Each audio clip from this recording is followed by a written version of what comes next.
Halo teman, selamat datang di channel yang satu ini. Hehehe, eits, channel ini adalah berisi cerita tentang alur Donghua yang keren. Penasaran? Yuk segera langsung markideng, mari kita dengar. Tapi sebelum itu, jangan lupa like dan subscribe-nya ya. Battle Through to Heaven.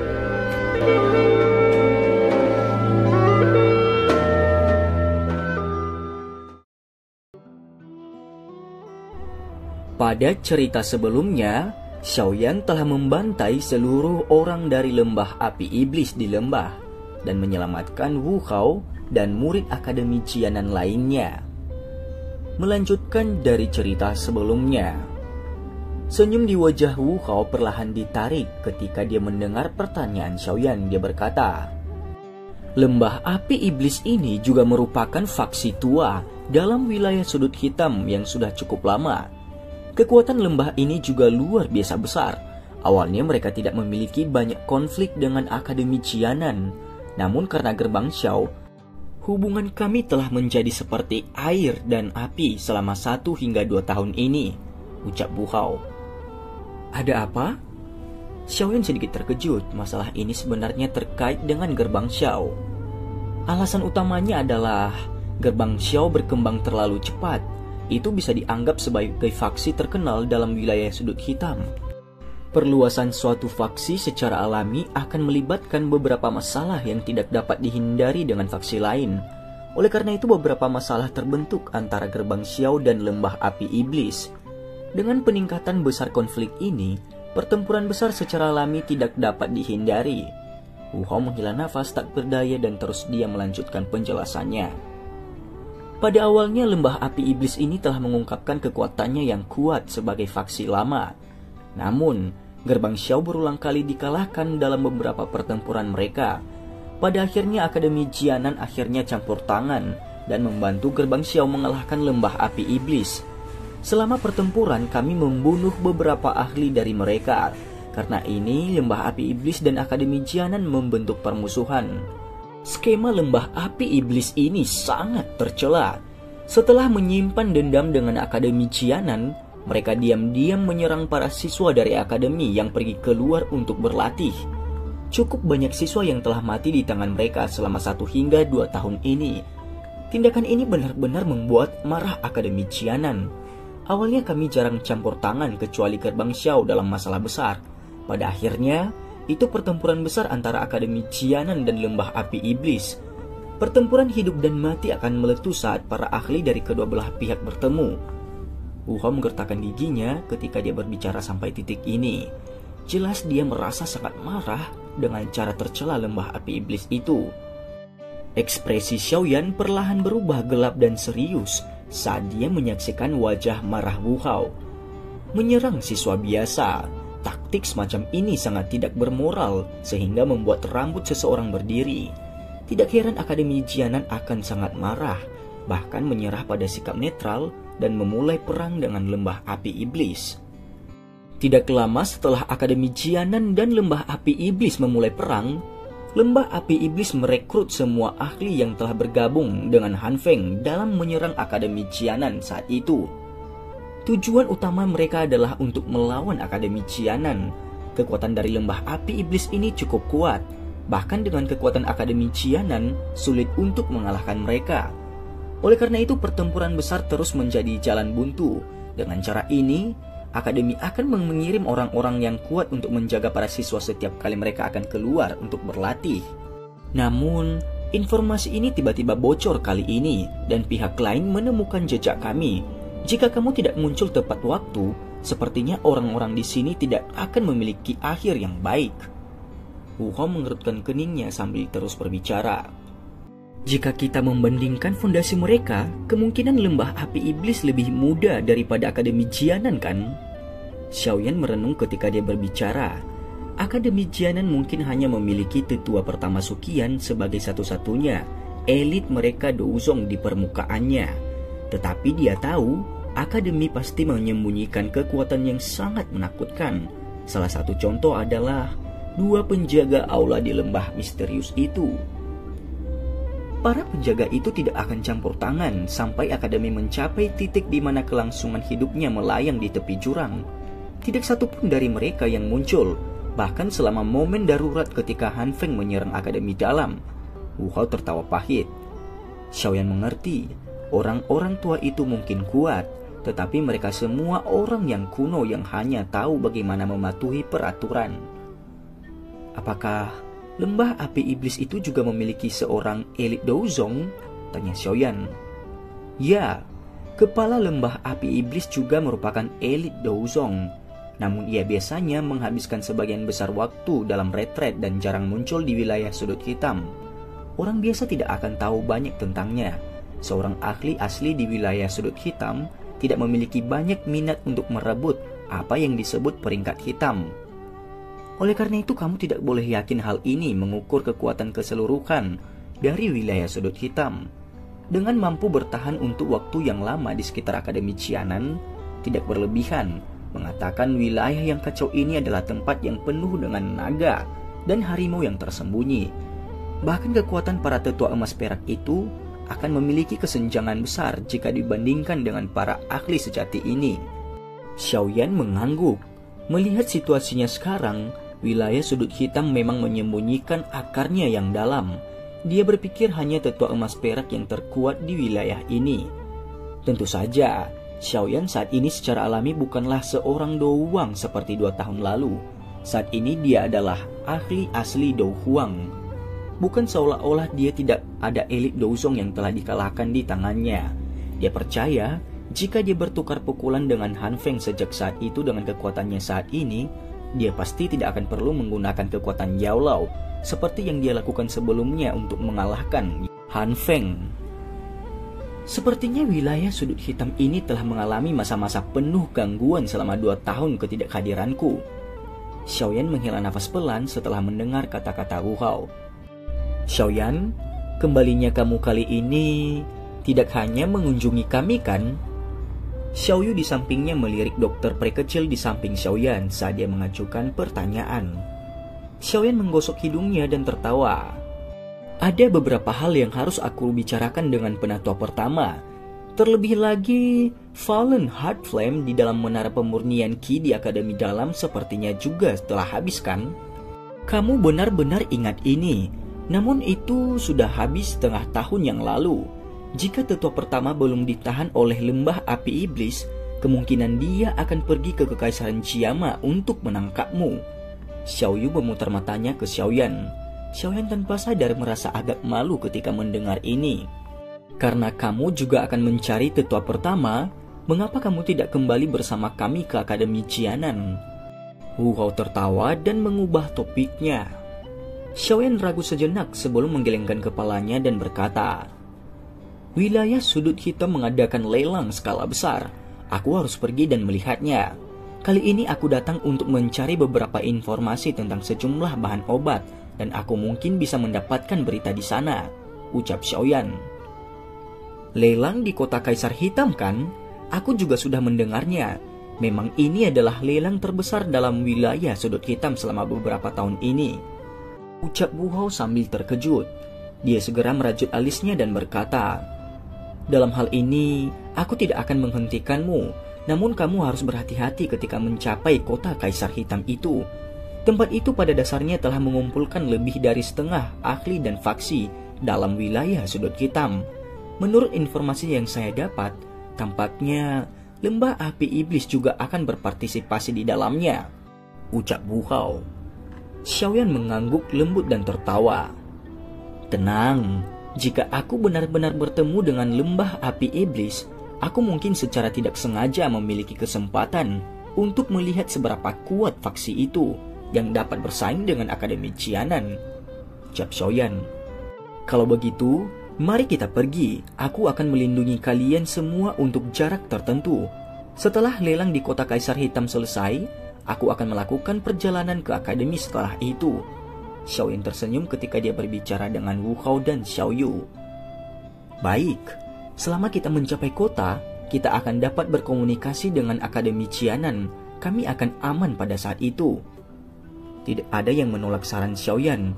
Meskipun orang-orang dari lembah api iblis yang telah mengejar mereka semuanya telah terbunuh, Wu Hao terluka parah. Mereka secara alami akan jauh lebih aman dengan seseorang sekuat Xiaoyan melindungi mereka. Wu Hao tidak terus menunda setelah mereka menyelesaikan diskusi mereka. Dia berteriak dan memerintahkan semua orang untuk segera mulai bergerak. Setelah itu mereka dengan cepat meninggalkan lembah kecil itu di mana mereka telah bertahan di garis antara hidup dan mati. Dengan jentikan jari Xiaoyan, mayat Si Zhen berubah menjadi abu di tanah.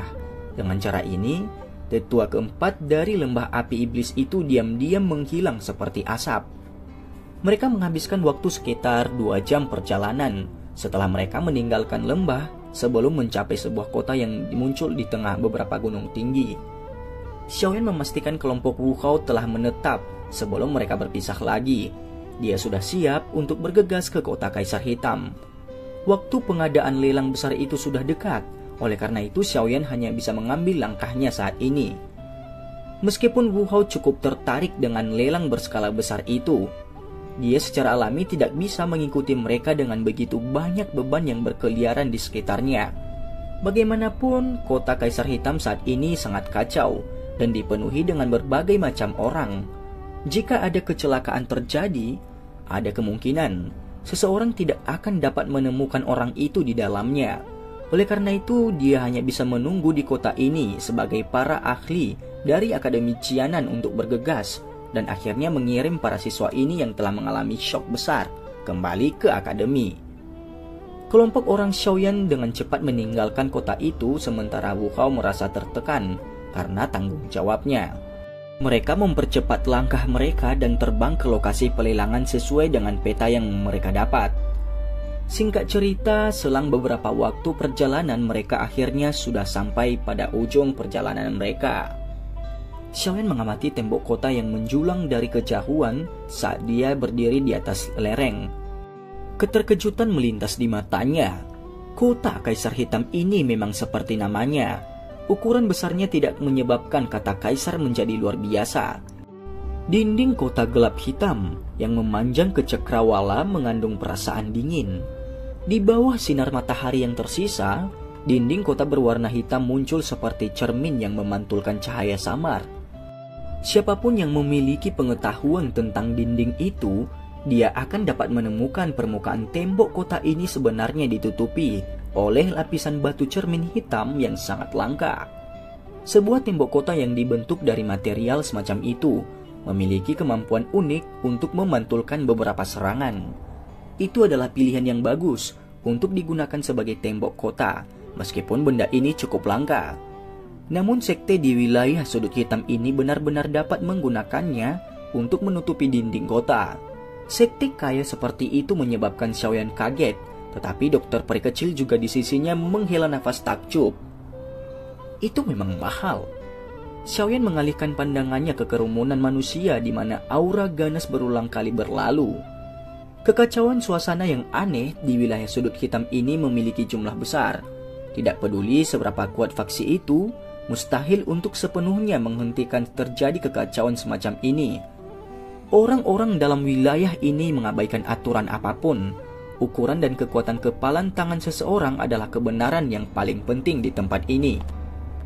Xiaoyan tertawa terbahak-bahak saat pikiran ini melintas di dalam hatinya.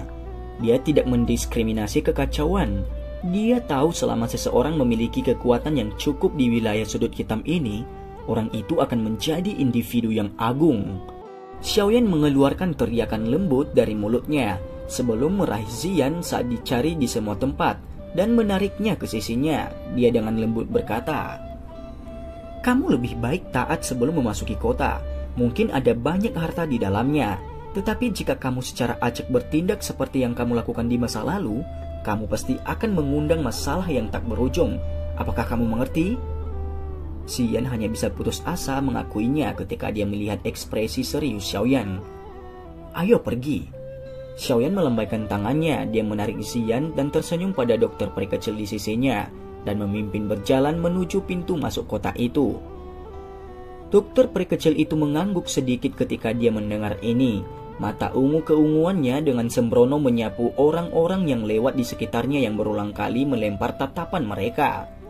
Ekspresi dingin tiba-tiba muncul di pupilnya, menyebabkan perasaan bahaya muncul di hati orang-orang itu. Semua dari mereka buru-buru menarik mata sombong mereka. Dokter peri kecil hanya mendengus dingin saat dia merasakan tatapan mereka cepat ditarik. Kegembiraannya perlahan ditarik ke tangannya. Selama dia menggerakkan kelima jarinya, jalan ini akan segera menjadi satu kekosongan hidup kecuali bagi orang-orang yang kuat. Kelompok Xiaoyan berjalan menuruni lereng dan melakukan perjalanan untuk jarak tertentu sebelum gerbang kota besar muncul di depan mata mereka. Antrian panjang manusia ada di luar gerbang kota itu. Keanehan menyebar dari tempat ini, menyebabkan telinga seseorang merasakan sedikit rasa sakit. Dokter peri kecil merajut alisnya setelah melihat sebuah gerombolan pria. Bagian atas mereka telanjang, memperlihatkan bekas luka di sekujur tubuh mereka. Karena memiliki sedikit obsesi untuk kebersihan, dia tidak menyukai situasi seperti itu. Xiaoyan menyipitkan matanya dan menyapu pintu masuk kota dan dia menyadari kekhawatiran dokter peri kecil. Hei, wanita ini benar-benar seperti air. Sudah lama sejak aku melihat hal-hal luar biasa seperti itu. Hahaha, gadis kecil itu juga tidak buruk. Wajah kecil itu sangat menyenangkan. Haizi, kamu memiliki tubuh seperti itu namun kamu menyukai gadis kecil. Wanita muda yang terakhir kali mati karena kamu. Betapa malangnya, ucap orang di sekitarnya itu. Banyak tawa cabul terdengar saat Xiaoyan melihat pintu masuk kota. Xiaoyan perlahan menarik pandangannya dari pintu masuk kota. Matanya tenang ketika dia mengikuti suara itu. Dia melihat 10 laki-laki yang tampak kekar berkumpul bersama. Tatapan cabul itu berulang kali menyapu ke dokter peri kecil dan Xian. Orang-orang yang antri di sekitarnya tanpa sadar memancarkan tawa yang penuh makna ketika mereka mendengar tawa cabul dari kelompok itu. Mampu melihat wanita cantik seperti itu yang menyenangkan mata, kebebasan mereka diambil selama penantian keras. Karena itu, ini akan bisa dianggap sebagai cara yang baik untuk menghabiskan waktu mereka. Ekspresi dokter peri kecil itu tidak berubah karena ini. Tangannya yang lembut meraih Xian yang menunjukkan ekspresi marah di wajah kecilnya saat matanya melihat ke arah Xiaoyan. Ayo pergi. Sudut mulut Xiaoyan terangkat ke senyum aneh. Namun, dia tidak pergi dan bertarung dengan lelaki-lelaki berwajah kekar ini seperti yang diharapkan semua orang. Sebaliknya dia menoleh dan tersenyum ke dokter peri kecil sebelum menarik Xian untuk berjalan ke pintu masuk kota. Tindakan Xiaoyan ini segera membangkitkan beberapa cemoohan menghina dari sekitarnya. Wilayah sudut hitam ini memandang kekuatan yang kuat. Seseorang yang bertindak seperti tidak ada yang terjadi setelah para wanitanya dipermalukan adalah sesuatu yang orang lain anggap sangat memalukan di tempat ini. Hahaha. 10 laki-laki besar awalnya terkejut ketika mereka melihat tindakan Xiaoyan. Mereka mulai tertawa liar. Namun, tubuh 10 orang aneh ini mengeras saat tawa mereka terdengar. Segera, bung, bung, bung. Suara ledakan yang rendah dan dalam tiba-tiba muncul. Segera keributan di tempat itu berhenti. Mata semua orang tercengang saat mereka melihat di mana orang-orang itu berada. Cahaya jelaga hitam muncul tanpa penjelasan. Sesaat kemudian lingkaran di sekitarnya segera mundur seolah-olah mereka telah melihat hantu. Beberapa orang pulih segera setelah tatapan kaget mereka menyapu ke arah belakang kelompok Xiaoyan saat mereka berjalan menuju ke gerbang kota.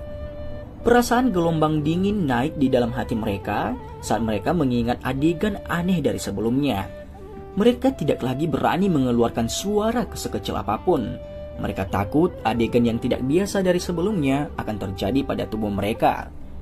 Situasi aneh ini dengan cepat menyebar di sepanjang rantai manusia itu. Banyak tatapan heran cepat melirik Xiaoyan yang perlahan berjalan menuju ke gerbang kota. Semua orang dengan cepat mengambil beberapa langkah ke belakang kemanapun dia lewat. Kelompok Xiaoyan mengabaikan tatapan kaget di sekitarnya saat mereka berjalan menuju ke gerbang kota. Dia segera maju ke pintu warna ungu di pintu masuk itu. Ada lebih dari selusin pria besar memakai baju besi kuning pucat yang berdiri sangat lurus di sana. Aura kuat yang dipancarkan dari tubuh mereka menyebabkan orang-orang mengantri di samping takut mendekat. Mereka hanya bisa menunggu aliran manusia di samping yang maju secara perlahan. Arah di mana kelompok Xiaoyan tuju adalah jelas pintu ungu ini. Melihat tindakannya ini, tatapan sekitarnya segera mengungkapkan keterkejutan. Pintu besar itu adalah sesuatu yang telah disediakan oleh Sekte Kaisar Hitam untuk para ahli wilayah sudut hitam untuk digunakan. Seseorang bisa melupakan masuk dari pintu ini tanpa kekuatan seorang Dou Huang. Mungkinkah pemuda yang muncul di sekitar umur 20 tahun ini adalah seorang ahli? Kelompok 3 Xiaoyan berhenti di depan pintu ungu sambil diamati oleh tatapan di sekitarnya. 10 orang bersenjata lengkap tiba-tiba menatap tajam ke arah kelompok Xiaoyan. Tawa seorang laki-laki tua segera terdengar dari belakang. Hahaha, teman-teman ini, pintu masuk ini secara khusus diatur agar ahli Dou Huang bisa masuk. Harap berbalik jika kamu masih belum mencapai tahap ini. Seorang pria tua berjubah kuning yang memegang batang tembakau di tangannya perlahan berjalan keluar. Matanya yang menyipit mengamati 3 orang Xiaoyan sebelum dia tertawa terbahak-bahak. Bagaimana kamu bisa mengidentifikasi apakah orang yang tiba adalah ahli Dou Huang mengingat kekuatan kamu yang bahkan belum mencapai bintang 5 Dou Huang? Xiaoyan melirik lelaki tua itu sebelum berbicara dengan senyum. Mata orang tua berjubah kuning menggumpal sedikit. Sebuah utusan bergegas berlari sebelum dengan lembut mengatakan sesuatu dan berbisik. Setelah mendengar laporan utusan ini, mata lelaki tua itu menyapu tubuh Xiaoyan dengan ekspresi tertegun. Sesaat kemudian dia melambaikan tangannya dan menyuruh utusan itu pergi. Dia dengan sopan berkata sambil tersenyum. Tuan ini, bolehkah aku tahu namamu? Kamu dari faksi mana? Tanya lelaki tua itu. Yan Xiao, orang bebas. Xiaoyan dengan samar menjawab. Hahaha, Tuan Yan Xiao, aku pikir kamu juga datang ke kota Kaisar Hitam karena pelelangannya kan? Mata orang tua berjubah kuning itu berkedip sedikit ketika dia tertawa setelah mendengar Xiaoyan menyebutkan nama. Ya, Xiaoyan mengangguk secara acak. Dia segera mengerutkan kening dan bertanya. Bisakah aku masuk? Tanya Xiaoyan. Hahaha, tentu saja, kamu mungkin... Pria tua berjubah kuning itu dengan cepat menganggukkan kepalanya. Dia mengambil token berwarna hijau dan menyerahkannya kepada Xiaoyan sebelum berbicara dengan seringai. Tuan Yan Xiao, kota Kaisar Hitam saat ini sedang mengalami kesulitan karena terlalu penuh. Cukup sulit untuk menemukan tempat tinggal. Namun, Sekte Kaisar Hitam kami telah secara khusus menyiapkan tempat bagi para ahli dari wilayah sudut hitam untuk tinggal. Selama Tuan menunjukkan piringan ini kepada pavilion Kaisar Hitam di pusat kota, akan ada seseorang yang akan mengatur tempat bagimu untuk beristirahat. Sebagian besar orang yang bisa tinggal di sana adalah pakar dengan reputasi tinggi di wilayah sudut hitam, ucap lelaki tua itu. Mata Xiaoyan bergerak ketika dia mendengar ini. Dia menerima piringan itu sambil tersenyum pada lelaki tua itu. Setelah mengucapkan terima kasih, dia memimpin dokter peri kecil dan Ziyan berjalan pelan melewati pintu ungu itu. Oh ya, Tuan Yan Xiao, orang-orang yang kamu bunuh sebelumnya mungkin adalah beberapa orang yang tidak berguna. Tetapi mereka milik geng kuil serigala. Kamu harus sedikit berhati-hati, ucap orang tua itu. Orang tua berjubah kuning itu tiba-tiba berbicara ketika kelompok Xiaoyan hendak memasuki pintu ungu. Terima kasih untuk pengingatnya, jawab Xiaoyan. Suara samar terdengar dari kejauhan sebelum kelompok Xiaoyan benar-benar menghilang dalam bayang-bayang terowongan kota. Orang tua berjubah kuning itu menyipitkan matanya saat mengamati punggung kelompok Xiaoyan menghilang. Dia segera melambaikan tangannya dan memberi isyarat kepada seseorang utusan. Dengan suara lembut dia berkata, kunjungi sekte itu dan beritahu tetua tentang orang-orang ini. Dengan kekuatan seperti itu, mustahil bagi mereka untuk sepenuhnya tidak dikenal. Situasi di kota Kaisar Hitam saat ini rumit. Pastikan tidak ada yang salah, ucap orang baju kuning itu. Baik. Pembawa pesan itu dengan hormat menjawab sebelum dengan cepat berbalik untuk pergi. Setelah itu, pria tua itu menepuk tangannya dan bergumam dalam hatinya. Yan Xiao, Bagian dalam wilayah sudut hitam tampaknya tidak memiliki ahli Do Huang dengan nama ini. Orang ini cukup misterius. Aku akan membiarkan kuil geng serigala menguji orang ini terlebih dahulu, ucap pria tua itu.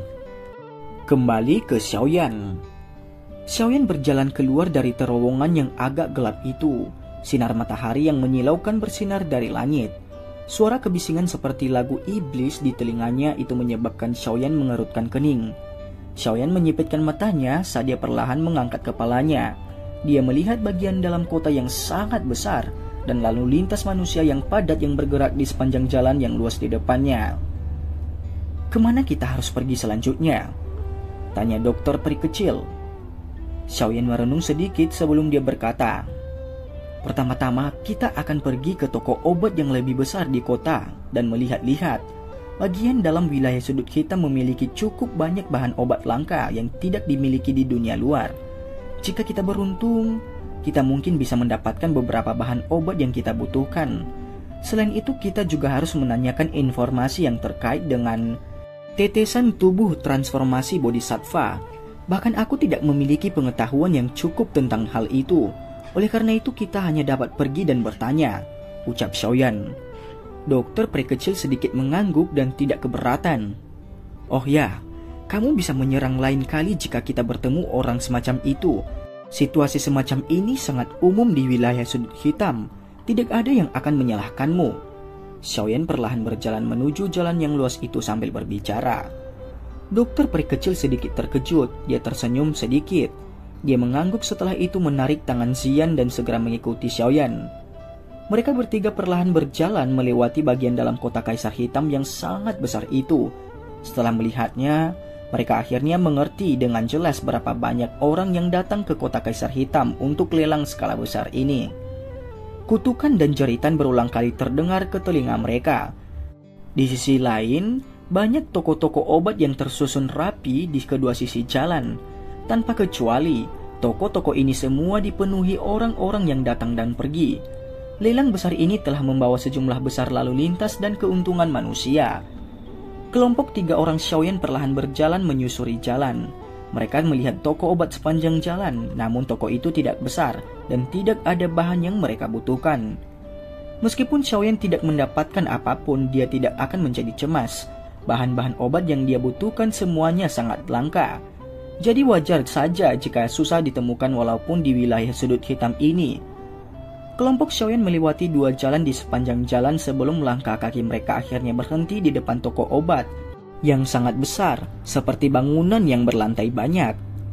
Toko obat itu disebut Rumah 1000 Obat. Ukurannya sangat besar dan dapat dianggap sebagai toko terbesar yang pernah dilihat oleh kelompok Xiaoyan sejak mereka memasuki kota. Selain itu, toko ini tampaknya memiliki reputasi yang sangat baik di dalam kota Kaisar Hitam. Di situ, orang-orang berlalu lalang masuk sehingga berdesakan. Xiaoyan berdiri di luar toko obat itu. Dia ragu sesaat sebelum memimpin dokter peri kecil dan Zian untuk masuk ke dalam aliran manusia. Daoki yang kuat di dalam tubuhnya memancarkan kekuatan yang tampaknya diam-diam menyingkirkan orang-orang yang menghalangi jalannya, yang dengan lembut seolah-olah dia membagi aliran sungai. Setelah itu mereka bertiga menyombongkan diri ke 1000 toko obat itu. Setelah masuk, dia melihat ruangan yang sangat besar itu. Aula besar dibagi menjadi bagian bahan obat dan bagian pil obat. Jika seseorang membandingkannya, bagian pil obat pasti akan memiliki lebih banyak orang-orang dari wilayah sudut hitam yang menghabiskan hidupnya sepanjang hari menjilati darah dari pisau mereka. Sehingga mereka lebih suka memiliki pil obat yang bisa menyelamatkan nyawa mereka atau melepaskan kekuatan besar dalam situasi berbahaya. Keinginan ini tidak diragukan lagi jauh lebih berharga dibandingkan dengan menelan hanya bahan obat saja. Namun, seorang alkemis seperti Xiaoyan menempatkan nilai yang lebih besar pada bahan obat. Xiaoyan menarik Zian bersama pada saat dia mendengus menghirup aroma obat. Mereka bertiga perlahan berjalan menuju meja kristal. Tatapannya langsung menyapunya. Xiaoyan dan dokter peri kecil menemukan bahan obat yang langka juga di sini. Namun itu bukan yang mereka butuhkan. Segera setelah itu, seorang penjaga di tempat itu menghampiri kelompoknya dan menanyakan bahan obat apa yang mau dicari kelompok Xiaoyan di rumah 1000 obatnya. Setelah itu, Xiaoyan mengeluarkan beberapa daftar bahan obat dari cincin penyimpanannya. Beberapa bahan obat penting untuk menyempurnakan pil tulang jiwa darah surga tertulis di atasnya. Orang tua itu menerima kertas putih dengan kedua tangannya. Awalnya, tatapannya secara acak melihat, tetapi dia segera kaget. Matanya sekali lagi mengamati Xiaoyan. Kilatan muncul di matanya saat dia bertanya. "Apakah Tuan seorang alkemis?" tanya pelayan itu. "Kenapa? Jangan bilang seorang alkemis tidak bisa datang dan membeli bahan obat di toko ini." Xiaoyan menjawab dengan suara samar. "Hahaha, Tuan, tolong jangan tersinggung. Aku yang tua ini adalah seorang alkemis tingkat 2. Hanya saja, aku merasa akrab dengan penyusunan bahan obat ini." Orang tua itu tertawa. Xiaoyan akhirnya mengerti setelah mendengar ini. Efek obat dan atribut dari bahan obat semuanya berbeda. Orang luar akan kesulitan membedakan mereka. Namun, dengan keterampilan alkemis Xiaoyan saat ini, ia secara alami menempatkan bahan obat dengan efek obat yang sama bersama-sama, seperti sifat kedua ketika dia menulis daftar bahan ini. Itu tidak terduga lelaki tua ini juga benar-benar telah menemukannya. Lalu Xiaoyan menjawab, "Aku bisa dianggap begitu. Apakah kamu memiliki bahan obat ini?" tanya Xiaoyan. "Hahaha, ada total 8 bahan obat dalam ini. Rumah 1000 obat kami memang memiliki 5 yang pertama, namun sedikit mahal. Sangat mungkin membutuhkan total 2 juta koin emas atau lebih. Namun 3 terakhir, ginseng 1000 spiritual, rumput spiritual lembah iblis, dan buah tulang giok terlalu sulit untuk ditemukan." Orang tua itu tertawa dan menjawab. Xiaoyan sedikit menghela nafas lega ketika dia mendengarnya, tapi dia juga sedikit kecewa. 5 bahan obat pertama mungkin langka, tetapi mereka benar-benar tidak terlalu sulit untuk ditemukan. Yang tersulit adalah 3 yang terakhir. Tidak disangka tempat ini pun tidak memilikinya. "Kalau begitu, bantu aku membawa 5 bahan obat pertama. Aku akan memikirkan metode lain untuk mencari 3 yang terakhir." Xiaoyan menggelengkan kepalanya. Dia menghitung koin emas yang tersimpan di dalam kartu kristal di cincin penyimpanannya. Setelah itu, dia menggunakan sebagian besar uang yang telah diperoleh dari lelang pil obat gerbang Xiao saat itu. Xiaoyan masih memiliki sisa sekitar 4 juta koin emas. Saat ini sudah cukup untuk membeli bahan obat itu. "Hahaha, Tuan, apakah kamu benar-benar membutuhkan 3 bahan obat ini?" Orang tua itu mengangguk dengan senyum saat dia memerintahkan seorang pelayan wanita untuk mendapatkan bahan obat Xiaoyan. Setelah itu, dia berbalik ke Xiaoyan dan mengajukan pertanyaan. "Apakah kamu punya solusi?" tanya Xiaoyan dengan kaget. "Hahaha, aku hanya mau mengatakan ketiga bahan obat ini sangat langka. Tetapi aku tidak mengatakan rumah 1000 obat ini tidak memilikinya. Namun bahan obat yang langka dari tingkat seperti itu biasanya tidak akan dibawa keluar untuk dijual," jawab orang tua itu. "Karena kamu memberitahunya, aku pikir kamu bukan hanya sekedar memberitahunya, kan?" Xiaoyan dengan lembut menggosok cincin penyimpanannya saat dia menjawab dengan suara tenang. "Tuan benar-benar orang yang terus terang. Aku akan menceritakan ini secara langsung. Jika kamu ingin mendapatkan ketiga bahan obat ini, kamu harus pergi ke lantai kedua dari rumah 1000 obat ini. Nilai bahan obat di sana lebih mahal daripada yang ada di lantai pertama. Namun kamu tidak dapat menggunakan koin emas untuk membeli bahan obat di tempat itu. Sebagai gantinya, kamu harus memperbaiki pil obat yang memiliki nilai mirip dengan bahan obat ini sesuai kebutuhan. Hanya dengan begitu kamu dapat mengambil bahannya. Dengan kata lain, hanya seorang alkemis yang memiliki kualifikasi yang bisa masuk," ucap orang tua itu sambil tertawa. "Oh?" Xiaoyan merasa agak terkejut setelah mendengar aturan yang aneh seperti itu. Namun dia segera tiba-tiba mengerti. Ketika nilai barang mencapai tingkat tertentu, sulit untuk menggunakan koin emas untuk mengukur nilainya. Pada saat seperti itu, seseorang harus mengeluarkan sesuatu yang bernilai serupa untuk ditukarkan dengannya. "Bagaimana menurut Tuan? Bolehkah aku tahu jika Tuan tertarik untuk pergi ke lantai kedua untuk melihatnya? Kelangkaan bahan-bahan obat di lantai 2 jauh dari apa yang bisa dibandingkan dengan Lantai pertama. Aku pikir 3 bahan obat yang dibutuhkan Tuan dapat ditemukan di atas, ucap orang tua itu. Xiaoyan merenung sejenak sebelum mengangguk. 3 bahan obat terakhir sangat jarang. Jika dia pergi dan mencarinya, dia tidak akan tahu kapan dia akan dapat menemukannya. Akan lebih baik jika dia bisa mendapatkannya di sini. Selain itu, dari apa yang dikatakan pria tua tadi, lantai kedua bahkan memiliki barang yang lebih langka. Dia bahkan mungkin bisa mendapatkan beberapa informasi yang terkait dengan tetesan air tubuh transformasi bodhisattva dari sana. Setelah itu Xiaoyan menjawab, "Kalau begitu, silakan pimpin jalan," jawab Xiaoyan. "Hahaha, pria tua ini akan memberi Tuan pengingat di sini. Mengingat nilai bahan obat yang kamu butuhkan, kemungkinan besar kamu akan diminta untuk menggunakan pil obat tingkat 4 atau bahkan tingkat 5 untuk menukarkannya. Jika kamu tidak dapat memperbaiki pil obat dari tingkat ini, maka..." Senyum di wajah orang tua itu pada awalnya menjadi lebih jelas ketika dia melihat Xiaoyan mengangguk setuju.